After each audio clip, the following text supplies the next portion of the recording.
ನಾನು 5 ವರ್ಷದಿಂದ ಬರ್ತಾ ಇದ್ದೀನಿ ಪ್ರತಿ ಪಾದಯಾತ್ರೆಯಲ್ಲೂ. ಇಲ್ಲಿದೆ ನೋಡಿ ಈ ಮನೆ. ಪಾದಯಾತ್ರೆ ಭಕ್ತಾದಿಗಳು ಬರ್ತಾ ಇದ್ದಾರೆ ಅಂದರೆ ಅವರು ಮನೆಯಿಂದ ನೀರು ತಂದು ದೇವ್ರ ಕಾಲು ತೊಳೆದ್ಬಿಟ್ಟು ಪಾಪ ದೇವ್ರನ್ನ ಒಳಗಡೆ ತೊಗೊಂಡೋಗಿ ಮಡಗಿ ಅಂತ ಅವ್ರ ಮನೆ ಒಳಗಡೆನೇ ಜಾಗ ಕೊಡ್ತಾರೆ ನಮಗೆ. ಭಕ್ತಾದಿಗಳು ಸುಸ್ತಾಗಿರ್ತಾರಂತ ಬಂದ ತಕ್ಷಣ ನೀರು ಕೊಡ್ತಾರೆ ನೋಡಿ. ನಿಮ್ಮ ಹೆಸರು? ಸರಸ್ವತಿ. ನೋಡಿ ಸರಸ್ವತಿ ಅಂತ ಅವರು ನಮಗೆ ಪ್ರತಿ ವರ್ಷನೂ ಈ ಮನೆ ಭಕ್ತಾದಿ ಎಲ್ಲ ಮಲ್ಕೊಂಡು ರೆಸ್ಟ್ ಮಾಡಲಿ ಅಂತ ನೋಡಿ ಇಲ್ಲೆಲ್ಲ ಜಾಗ. ತುಂಬ ಥ್ಯಾಂಕ್ಸ್ ಅಮ್ಮ, ಎಲ್ಲ ಒಳ್ಳೇದಾಗಲಿ. ರೆಸ್ಟ್ ಎಲ್ಲ ಮಾಡಾಗಿ ಊಟ ಆಯಿತು. ಊಟ ಮಾಡ್ಕೊಂಡು ಇನ್ನೇನು ಹೊರಡೋ ಟೈಮ್ ಸಂಜೆ ಆಗ್ತಾ ಇದೆ.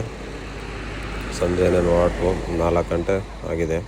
ಇಲ್ಲಿಂದ ಹೊರಟಿದ್ದೀವಿ. ಸೂರ್ಯ ಬೇರೆ ಮುಳುಗೋ ಟೈಮ್ ಆಗ್ತಾ ಇದೆ. ಇನ್ನೇನು ಆರೋಹಳ್ಳಿ ಹತ್ರ ಬಂದಿದ್ದೀವಿ. ಆರೋಹಳ್ಳಿ ಸ್ವಲ್ಪ ಹೊತ್ತು ರೆಸ್ಟ್ ಮಾಡಿದ್ವು. ಇನ್ನೇನು ರೆಸ್ಟ್ ಆದಮೇಲೆ ಸ್ವಲ್ಪ ಕಾಫಿ ಟೀ ಕುಡಿಲೇಬೇಕು. ಕುಡ್ಕೊಂಡು ಕಾಫಿ ಟೀ ಎಲ್ಲ ಕುಡ್ದಾಯಿತು. ಇನ್ನೇನು ಸಂಜೆ ಆಗ್ತಾ ಇದೆ.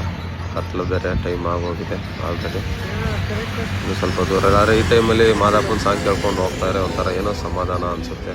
ಇನ್ನೇನು ಮಲ್ಗೋ ಜಾಗ ಹತ್ತತ್ರ ಇದೆ, ಇನ್ನೊಂದು ಸ್ವಲ್ಪ ದೂರ ಇದೆ. ತುಂಬ ಕತ್ಲಲ್ಲಿದ್ವಿ. ಇನ್ನೇನು ಬಂದುಬಿಡ್ತು ನೋಡಿ. ಈ ಜಾಗದಿಂದ ಸ್ವಲ್ಪ ಒಳಗಡೆ ಇದೆ ತೊಪ್ಪಗನಹಳ್ಳಿ ಆಂಜನೇಯ ಸ್ವಾಮಿ ದೇವಸ್ಥಾನ ಅಂತಿದೆ. ಇದು ಒಳಗಡೆ ಹೋದರೆ ಒಂದು ಚಿಕ್ಕದೊಂದು ರಾಮ ಮಂದಿರ ಅಂತ ಬರುತ್ತೆ. ಇದು ನೋಡಿ ಇದೆ ರಾಮ ಮಂದಿರ. ನೋಡೋಣ ಬನ್ನಿ ಎಲ್ಲ ಎಷ್ಟು ಜನ ಬಂದಿದ್ದಾರೆ ಭಕ್ತಾದಿಗಳನ್ನ. ಆಲ್ರೆಡಿ ಎಲ್ಲ ಆಲ್ಮೋಸ್ಟ್ ಬಂದಿದ್ದಾರೆ. ನಾವು ಹೋಗಿದ್ದ ಟೈಮ್ಗೆಲ್ಲ ಒಂದು ಮದುವೆ ಬೇರೆ ಇತ್ತು, ನಂದಿನಿ ಮತ್ತು ಅಂಬರೀಷ್ ಅವ್ರದ್ದು.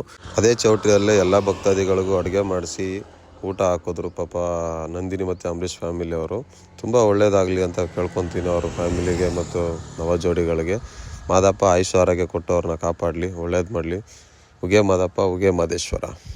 ಎಲ್ಲ ಭಕ್ತಾದಿಗಳು ಅಲ್ಲೇ ಹೊಟ್ಟೆ ತುಂಬ ಊಟ ಮಾಡಿ ಅಲ್ಲೇ ರೆಸ್ಟ್ ಮಾಡಿದ್ವಿ. ದೇವಸ್ಥಾನದಲ್ಲೇ ಜಾಗ ಇತ್ತು, ಅಲ್ಲೇ ರೆಸ್ಟ್ ಮಾಡಿಬಿಟ್ಟು ಇನ್ನೇನು 2ನೇ ದಿವಸದ ಪಾದಯಾತ್ರೆ ಕಂಪ್ಲೀಟ್ ಆಯಿತು ನಮಗೆ. ಉಗೆ ಮಾದೇಶ್ವರ.